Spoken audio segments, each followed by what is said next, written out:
So just lie down. We're going to start off with relaxation. So you can lie down with your head pointing in that direction and feet in that direction. So everyone's lying down in the same direction.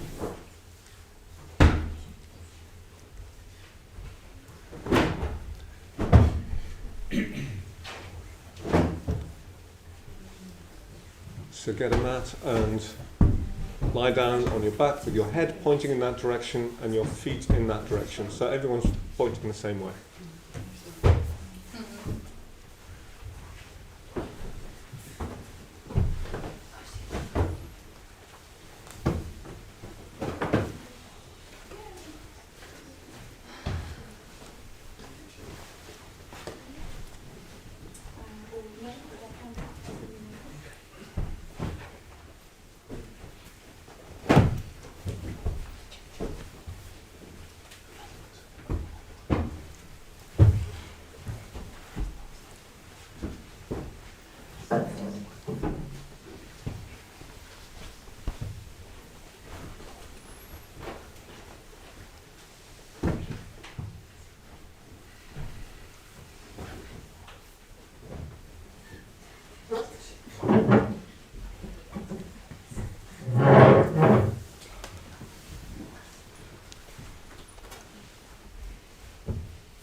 So closing your eyes,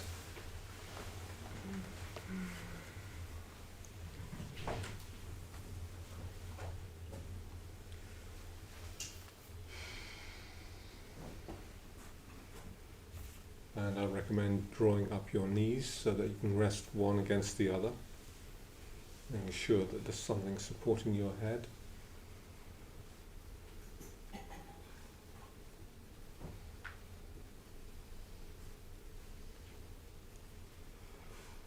And just have a sense of your body sinking into the floor.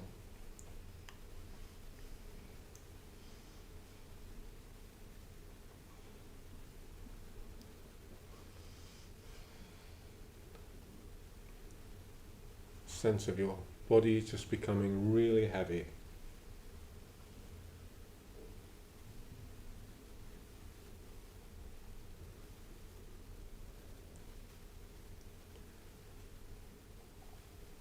And then just take a few moments to take a few deep breaths.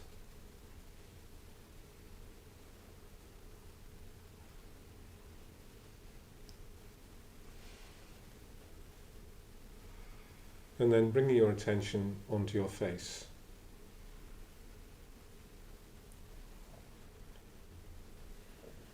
Trying to release any areas of tension you become aware of. If your brow is furrowed, just release it. If you notice any tension around the eyes, again just try and let go of it, try and relax into it.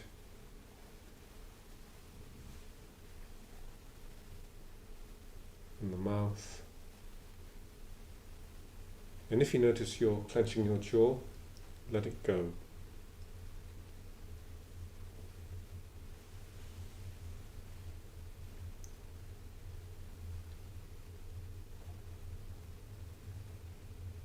And then bring your attention to the crown of your head and the back of your head, allowing that sense of relaxation to spread down through your neck, into your shoulders, and if your shoulders are held, let them go, just let them drop.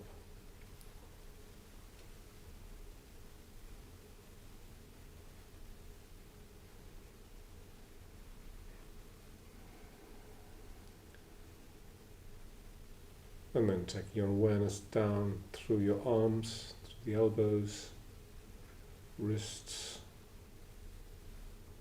into your hands, to the tips of your fingers.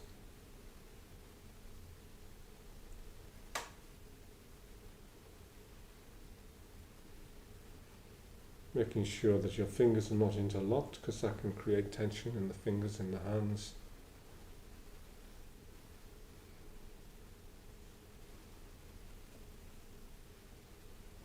And then bring your attention once more back up to your shoulders.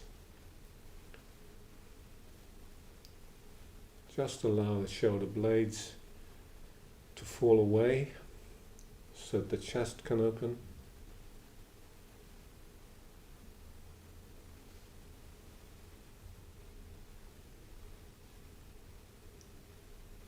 And then taking your awareness down into the upper part of your back, through the spine,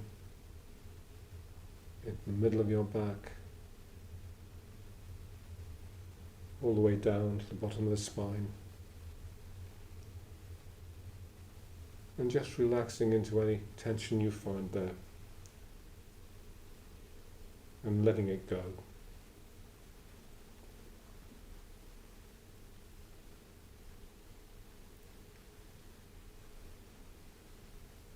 And then becoming aware of your abdomen, particularly the stomach. If you're holding your stomach, then just release it.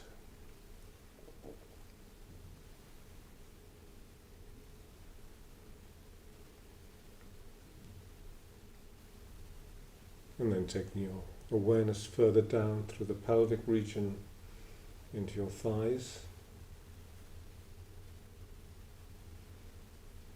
through your knees,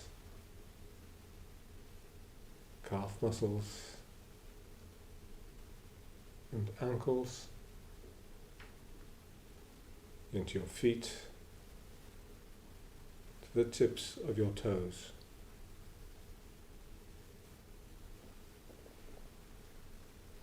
Just letting it all relax.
Bring your attention once more onto the breath.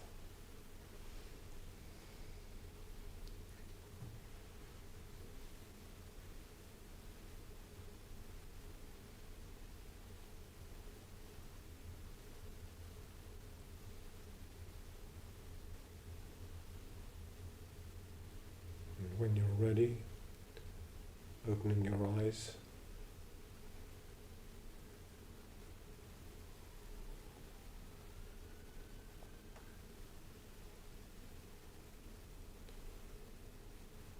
And then slowly turning over onto your left hand side, facing the shrine. And slowly, in your own time, sit up and set yourself up for the meditation.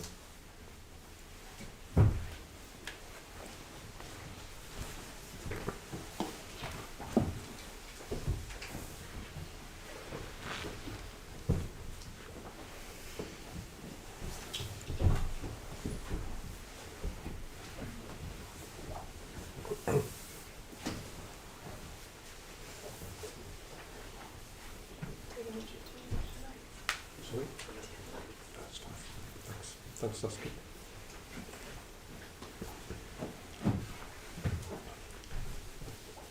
If you'd like to bring a mat in with you, I don't think we've got any spare mats out. Oh, okay, fine, thanks. Just get a mat and some cushions. There's plenty of space this evening, so you should be able to find somewhere to sit down.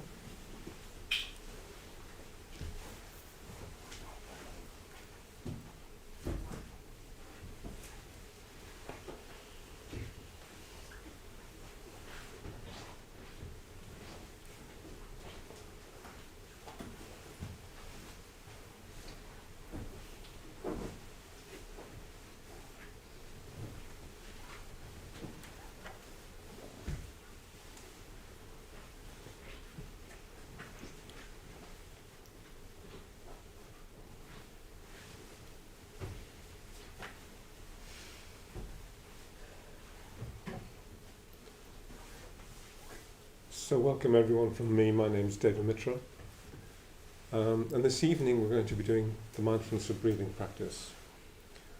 I'm not going to say anything about the practice. You're just going to get on with it.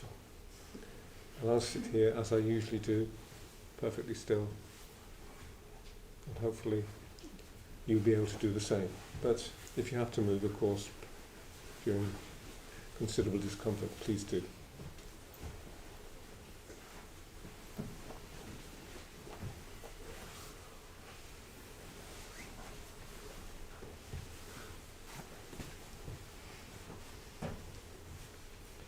Will of course ring the 4 stages for you.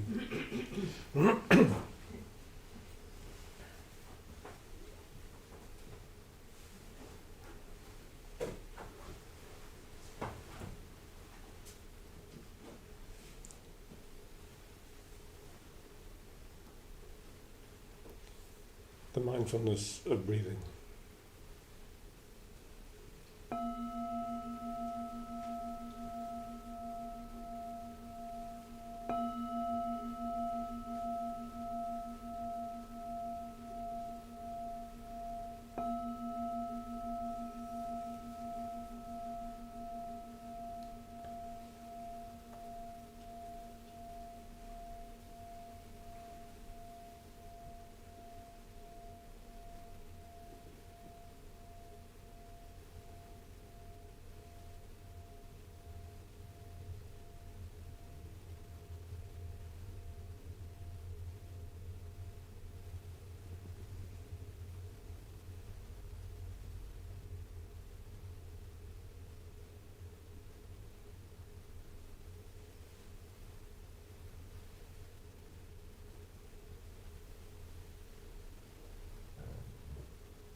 Is meditation dangerous?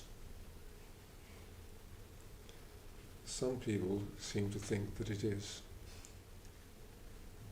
So I'm going to pose that question after the break, and hopefully see you all back in here then. In the meantime, there should be some tea and biscuits awaiting you upstairs. Enjoy them while you can.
it. There's still, I think at least one more person to come, but you come in through the door that bangs. Don't worry about it.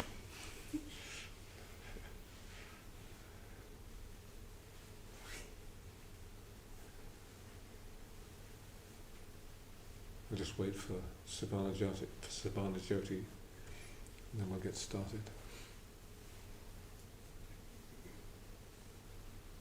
Assuming she's coming back, of course. I mean, she may not be.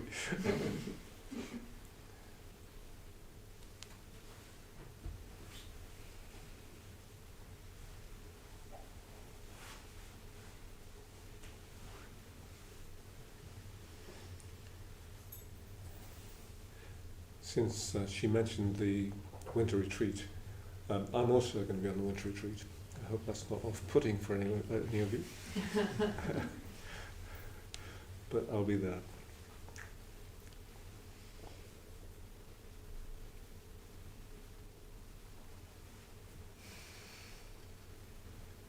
Okay, well maybe we better get started. I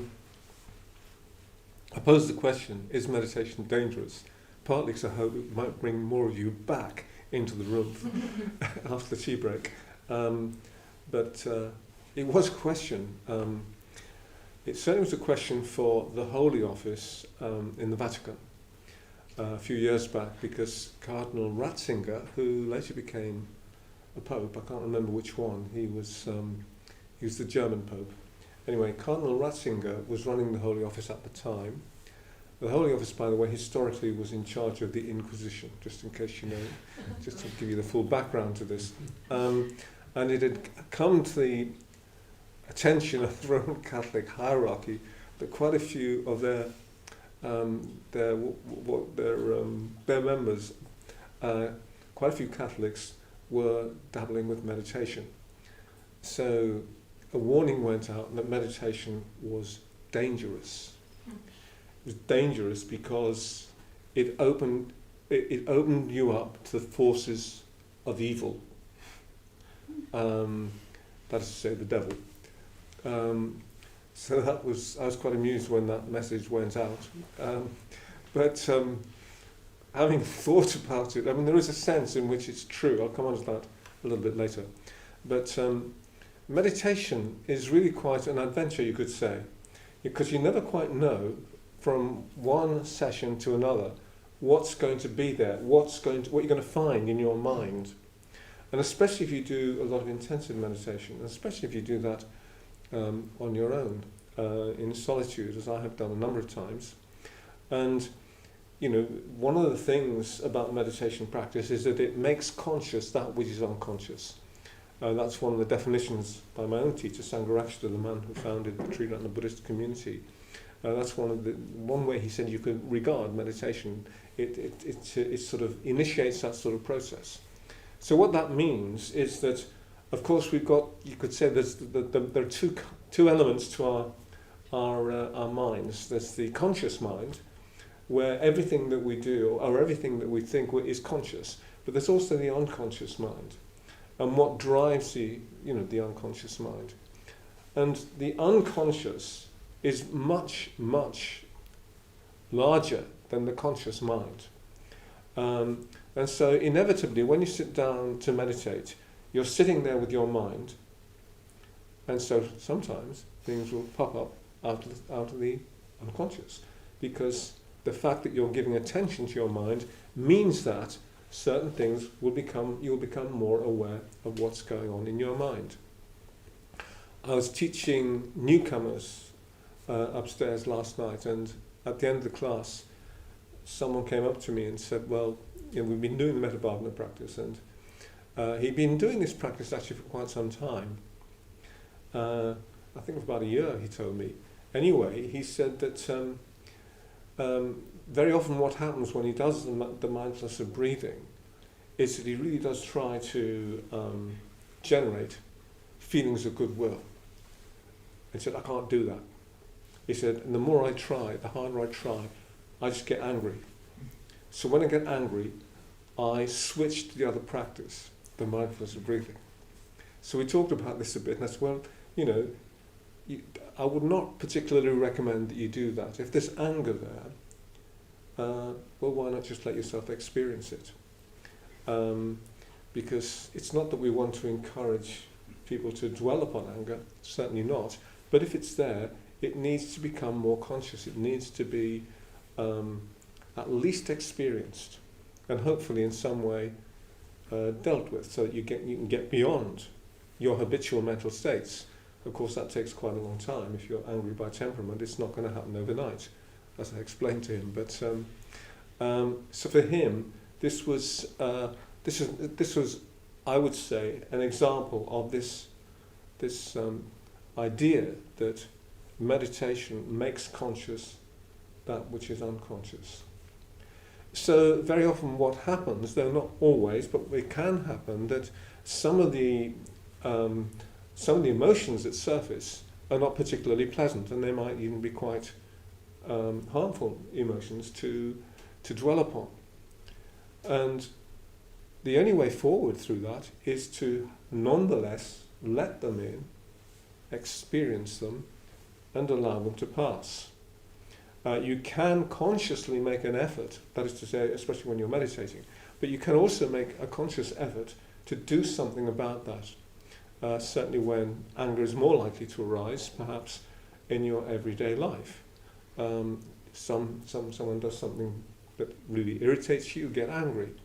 Well, you can there's an opportunity to work on your mind outside the context of meditation. So, for some people, meditation can be a difficult process. It's never been a particularly easy one for me, I have to say. But I've never felt that it was not worth it, because I've seen the impact that meditation over 53 years has had on me, and it's been a very, very positive impact, even though it's not always been easy or particularly pleasant sometimes. Not all the time, by any means, but there have been moments when I found it very, very difficult. But the real purpose of doing all this, from a Buddhist point of view, why do you meditate? Well, you're doing that ultimately to go beyond yourself. And this links in with the famous Buddhist doctrine of no self. According to one particular tradition, there is no such thing as a self. And this has been misunderstood quite a lot. It can be taken to mean that there is no such thing as a self in a psychological sense. But that's not what this particular teaching is getting at. It's not that we don't experience a self. Of course we do. We couldn't interact in the world without that. But on the other hand, that self is not ultimately valid. Because if you look very closely at your experience, you'll find that there's nothing constant to it. There's no fixed element within it. And this is a sort of insight that you can gain through meditation practice. But if you just think about that, that's quite threatening. If the more deeply you go into meditation, it seems that the self is increasingly likely to slowly disappear. And we all have glimpses of that when we act in a selfless way. You perform a kind act without any kind of premeditation. You just see that something needs to be done, you can help someone, and you step in and do that. I've had this a number of times on the underground of all places, when I'm struggling along with a really heavy case, which, foolish old man that I am, I frequently do.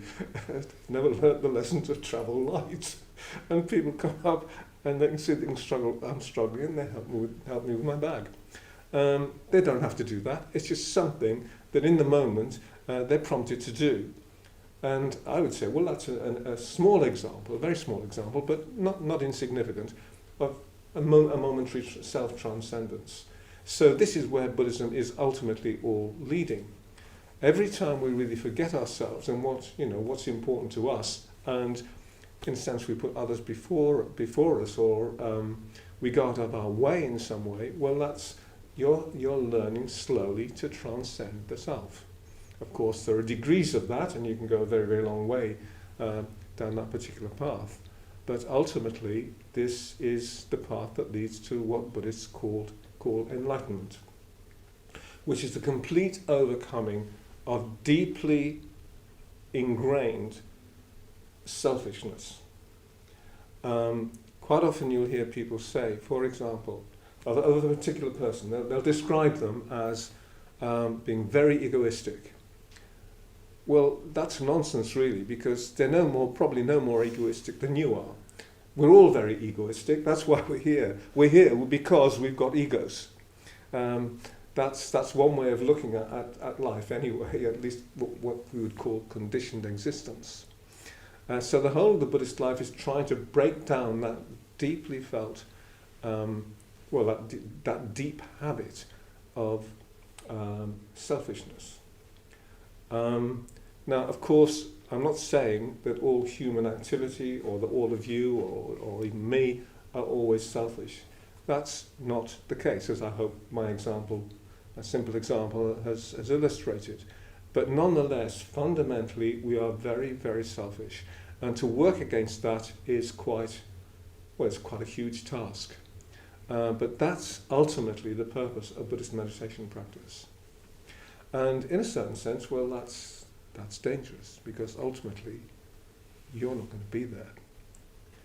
But it doesn't happen overnight. It happens over many lifetimes according to Buddhist tradition, and I know I've got a heck of a long way to go before I reach that sort of level of practice. So in a certain sense you could say, yes, meditation is dangerous, not because it opens you to the forces of the devil, but it helps you to transcend your fundamental selfishness. So, hopefully that will have stimulated one or two questions.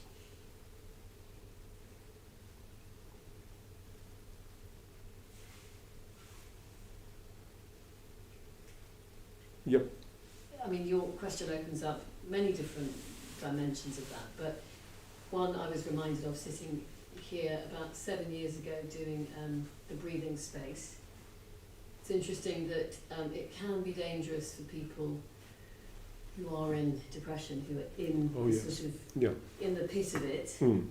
It's generally seen to be this mindfulness with CBT very good for preventing going into those states. But can you elaborate a bit more on why it's not a good idea if you're really depressed or in the sort of absolute depths of some addiction or? Well, of course, I'm not a psychologist or a psychiatrist, so I'm not in a way, it's out of my field in a way, but I think if someone's seriously disturbed and they're very depressed as part of that, it's probably not the best thing for them to meditate. But I suppose there are levels of depression, I think. It depends. One of the main problems, as I understand it, with depression, and I've had very little experience of this. I've had moments of this depression, but nothing chronic. I mean, I think it might have, they might have lasted a few hours or something like that. But when you're in that kind of mental state, it's very difficult to imagine that you could ever get out of it. And you need something to help you to get out of it.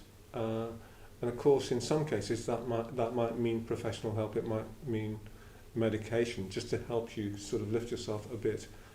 Certainly know many people who've been through that sort of process. But the main potential problem is that by dwelling on those negative mental states, and this is true of any negative mental state, is that you get further and further drawn into them. And that's really counterproductive. And we don't want to encourage that, obviously. I think that's the only real danger with meditation, if we can speak in those terms. I mean, that there is also a related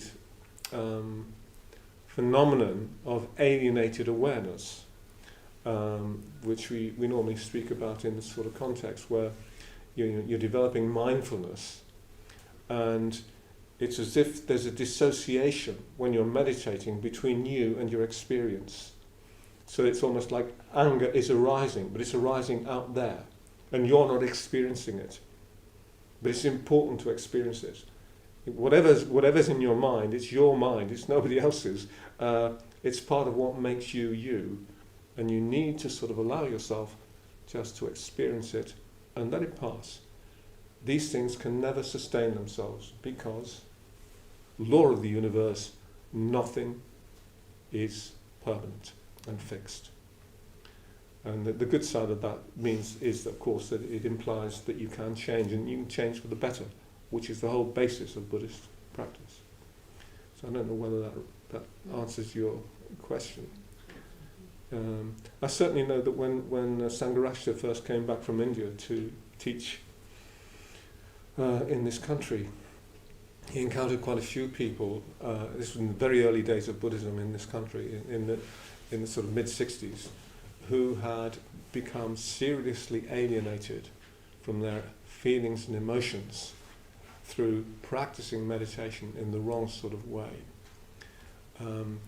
But don't worry, I don't see any obvious signs of anyone present in this room heading down in that direction. And this is also one reason why we really stress the importance of the metta-bhavana practice, because it helps to, because in a way it does help you to confront, what it is you're feeling, like the young man I spoke to last night. He sort of knew he was angry, but wasn't quite willing to allow himself to experience it. But we have to do that. We don't have to give expression to it, but we need to allow ourselves to experience whatever's there.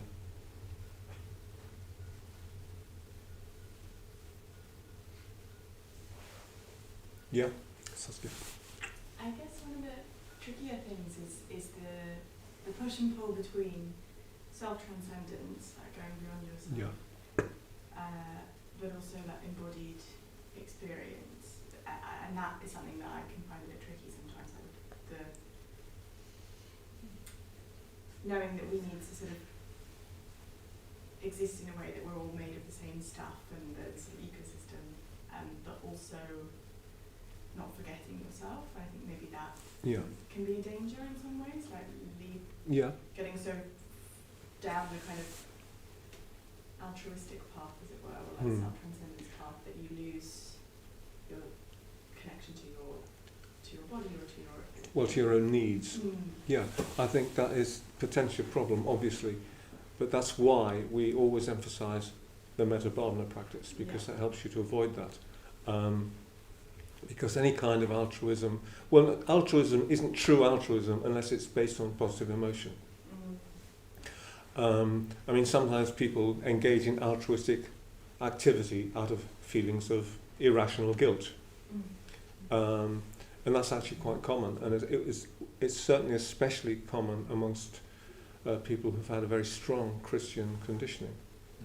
And that is potentially a problem, but the only way out of that is to develop positive emotion. Hence, we really encourage you all to do the metta-bhavana practice regularly. Most people would rather not. Most people would rather ignore the metta-bhavana practice because they find it more difficult. Some people, of course, take to it, to that practice like ducks to water, but not everyone does. And I wasn't particularly, I wasn't a great fan of the metta-bhavana when I was young, partly because I knew I really needed to do it, and it was difficult, but I persisted. But that's really the answer to that. If you suffer from irrational guilt, or if you're engaging in certain kind of activities out of guilt, well, you first of all stop doing them and work on your mind, and especially do the metta-bhavana practice. I used to be a prison visitor many, many years ago when I set up a centre in Norwich, and I was invited to become the so-called visiting Buddhist minister to Blunderston Prison, which is just outside Lowestoft. And I went there and to meet the chaplain, who was an Anglican. All the head chaplains in the prisons are Anglicans, or at least they used to be. Might have changed now, but I suspect it's still the same. Anglicanism being the official sort of church, as it were. And he is actually a very friendly man. He's very, very, very. He was very helpful to me, but he was always sort of a bit on edge like this. And he clearly was suffering from the sort of thing I've just talked about. He was acting out of guilt, it seemed to me. He was consumed by it, he could see it. And his commitment as an Anglican minister seemed to be involving himself more than anything else with social work. There's no evident, to me at least, it might have been there buried somewhere, but I couldn't see any evident sort of spiritual impetus behind what he was doing. And he was clearly not a very happy man, even though he was actually quite friendly to me and helped me quite a bit in the prison, certainly when I first got started there. So it is a problem doing activities on the benefit of others from the wrong sort of motive. We have to find the right kind of motive, otherwise it'd be better that we didn't do it. Because unless you're motivated in the right kind of spirit, you won't really be in a position to help anyone. You're probably more likely to make matters worse. Yep. The small bits of reading I've done have let me. I think that there are, beyond just the mindfulness and breathing and the metta bhavana, there are many other sort of things upon which Buddhists meditate on. That's right. We've had little ones like doing metta bhavana but focusing on like gratitude rather than so little tweaks on those kind of things. But I've heard that there's ones that are like kind of aligned to a sort of seven deadly sin kind of thing. Like if you're like, your teacher might say that if they think that the thing that you're dealing with is vanity, they might suggest that you go away and meditate on, I think it's like the disgustingness of the human body, where you scan through the body and you think how grotesque like my liver is. But I understand that might be a dangerous thing for someone that hasn't. Sorry, my question is, maybe it's not meditation in general that's dangerous, but there are things upon which you can meditate that are dangerous. Well, it's like anything, if you dwell on something which is not really going to help you, it will be counterproductive. I mean, there is a traditional meditation practice, which is a kind of insight practice, which involves contemplation of the 10 stages of the decomposition of the body, for example, the meditation on death. I've never done that practice. I have done meditation practices on death and impermanence, but we always precede doing, and we only do these practices within our own order. We don't teach them at the center. But when we do them, we always precede practices of that kind with the metta bhavana. Because if you're going to start contemplating death, you really need to be in a positive frame of mind. So that's important to bear in mind. Nowadays you can learn about all sorts of Buddhist meditation practices because it's all on the internet. But it's not that long ago since you would have had no way of finding out about them. And this is one of the reasons why in Buddhism there's such a strong emphasis on having a teacher. Someone who has had much more experience than you have and who can guide you so you don't go off doing something silly like contemplating the 10 stages of the decomposition of a corpse if you've just sort of heard that you've got cancer and you're a bit depressed about it. I suppose, sorry, the point that I make, with the thing that I'm interested to reflect on is I find it interesting that in fact Buddhists think that meditation can be dangerous in that respect. So, we are advised not to contemplate the 10 decompositions of the human body because it's dangerous. No, well, it's not really. It's not inherently dangerous. But it needs to be done from a basis of positive emotion. There is actually a famous story from the life of the Buddha where he clearly misjudged his own disciples, a group of them who he left contemplating death and impermanence. And sometime later, they all committed suicide. So, a Buddha is not omniscient like God Almighty, but it was an honest mistake, if you like. But the point there is, you can never quite know for sure what's going on in other people's minds. You can have a shrewd idea, but you can never know. Nobody can ever know. So yes, I mean but that's an extreme instance where you could say it was dangerous for those monks. But you have to be sensible about these things. And therefore, if you've got a teacher, they'll make sure that you're in a generally positive mental state before they'll be happy about you doing those kind of practices. But nowadays, of course, people can learn all these things on the internet and take up practices that they're just not ready for. And they might find them very, very difficult. And in a sense, there's another danger, which is it then puts you off practicing meditation altogether, and you never get back to it. So you don't want to sort of lead people into bad experiences of that sort. Again, we all make mistakes in this regard. You can never be absolutely certain, but after a certain amount of experience, you've got a general sense of whether or not people are ready for these sort of practices. But as I say, we don't teach anything like that outside the context of our order.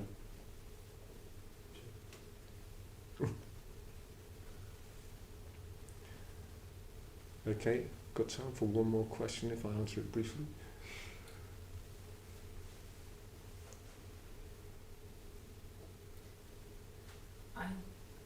So I wonder if you can comment on the difference between what you were describing, this dissociation from your feelings, Yeah. you were describing in the beginning, between that and, I guess the experience of the lack of self, if that makes sense. Because I guess in both cases you're kind of experiencing your feelings not indirectly. Well, if you're dissociated from your feelings, let's say, you'd be unlikely to respond to someone's need. An old codger like me struggling up some of these stairs in the underground with a heavy suitcase. But when it's happened, it's just a very small, very tiny sort of reflection of selflessness, really, which is why I mentioned it. But in a way, when people have responded to me in that way, they've put their own immediate need to one side for a moment. They've just acted spontaneously on a kind impulse and helped me. So there's no danger there. Do you see does that actually answer your question? Yeah. Yeah. Mm-hmm. I mean, genuine sort of selflessness, which is based on a positive response towards somebody else, is actually a very, very enjoyable experience. As opposed to the dissociation. Yeah, well, which is just painful because you're not really experiencing anything. You're blocking it off. Sorry? You're blocking it out, I guess, in a way. So Well, I think that's what goes on with some people, and they need help to unblock themselves so that they can, so their emotions are available to them, which means therefore that energy is available to them, because the emotions are just a manifestation of energy, and we have to harness that energy towards the good. Better stop there, because it's time to do some more meditation.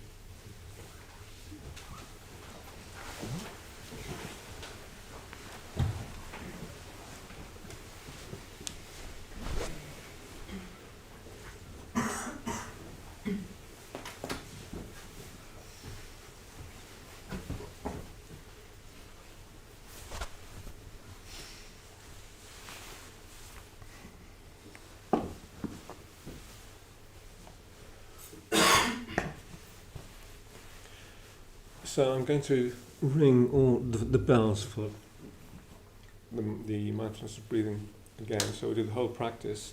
However, if you notice that you are already quite concentrated because you've done the practice once already, if you're in more of a meditative mood, you can move through the stages more quickly and just try and focus your mind on the breath without the counting. And if need be, you can always go back to the counting to help you through it. But for those of you who need all 4 bells, I will ring them. Okay? So the mindfulness of breathing.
That's all for this evening. I shall be back here next Wednesday. We'll be doing the Metabhavana practice. So hopefully I'll see you all then. In the meantime, before you go, if you could help us put back all the mats and cushions, that would be greatly appreciated, especially since I have no team in with me this evening, not even one person. And the other thing is, if you haven't made a donation yet but would like to, that would be much appreciated. Of course, we don't expect you necessarily to do so, but if you can, that would be great. See you next week.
Thank you.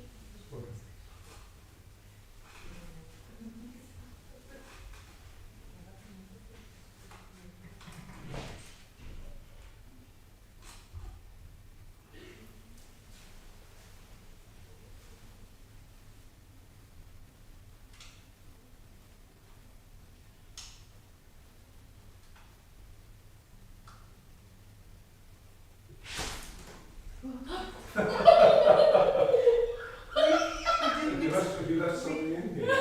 No, we're just wondering where the door goes, but I guess we found you. That's right. It's you go that way. Alright. I just got to turn all the lights off. Have a nice evening. Thank you.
Yeah, no worries.